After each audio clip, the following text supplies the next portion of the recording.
दोस्तों, यदि आप पीजी में नामांकन के लेकर के सोच रहे हैं तो आपको कोर्ट का दौरा करना पड़ सकता है, अर्थात आपको हाफ़ी डिफ़ी लगाना पड़ेगा, तभी जाके आपका नामांकन एमए, एमएससी या एमकॉम में हो पाएगा। मतलब पीजी में अगर आप नामांकन लेना चाहते हैं तो न्यू अपडेट के अनुसार आपको हाफ़ी डिफ़ी भी मांगा जाएगा। और किन छात्रों को हाफ़ी डिफ़ी लगाना होगा, इसके बारे में पूरी जानकारी इस वीडियो में देने वाले हैं।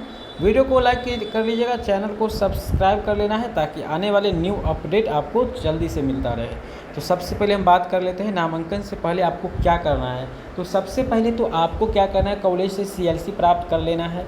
इसके अलावा आपको पार्ट 3 का मार्कशीट, एडमिट कार्ड, ये सब इकट्ठा करके रख लेना है। इसके अलावा आपके पास एक फ्रेश ईमेल आईडी होना चाहिए, मोबाइल नंबर होना चाहिए, जो कि अभी तो ईजी है, सबके पास रहता है, ईजी वे में कोई दिक्कत नहीं है। सबसे बड़ी डॉक्यूमेंट्स जो वो आपको संभाल कर रखना है क्या है, तो हाफ़ी डिफ़ी। अब ब्लॉक से यानी कोर्ट से आपको हाफ़ी डिफ़ी बनाना होगा, ब्लॉक से तो नहीं बनेगा। हालांकि ब्लॉक से आपको आचरण मांगा जा सकता है, पीजी में नामांकन के लिए आपको ब्लॉक का दौरा भी करना पड़ सकता है जब आचरण मांगा जाएगा तो। लेकिन आचरण किनका और कहाँ पर लग सकता है, ये पूरी जानकारी हम देंगे। सबसे पहले हम बात करते हैं कि जो स्टूडेंट अभी पास किए हैं, तत्काल बात कर लेते हैं, यानी 21 से 24 के जितने भी स्टूडेंट हैं, 21 से 24 यानी अभी जो पास हुए हैं उनको हाफ़ी डिफ़ी लगाना नहीं पड़ेगा। जो विद्यार्थी 21 से 24 में पास किए हैं वो डायरेक्ट एडमिशन ले लेंगे, उनको कोई दिक्कत नहीं होने वाला है। लेकिन जो 20 से 23 में पास किए थे और अभी तक नामांकन पीजी में नहीं लिए थे, तो वैसे स्टूडेंट को हाफ़ी डिफ़ी लगा करके ये बताना पड़ेगा कि आपने इस 1 साल बैक जो किए हैं, बीच में गैप कर दिए, ये 1 साल आप कहाँ थे, क्या कर रहे थे, कोई कोर्स में नामांकन लिए थे, यानी आपको कारण बताना होगा कि आप क्यों नहीं नामांकन लिए थे। तो आप स्पष्ट हो गया होगा आपको कि किसको हाफ़ी डिफ़ी लगने वाला है। बात करेंगे आचरण प्रमाण पत्र। तो आचरण प्रमाण पत्र वैसे छूट के लिए या कभी कभी आपके ऊपर कोई केस मुकदमा होता है तो उस कंडीशन में लगाना पड़ता है, लेकिन यहाँ पर उतना ज़रूरी नहीं लग रहा है।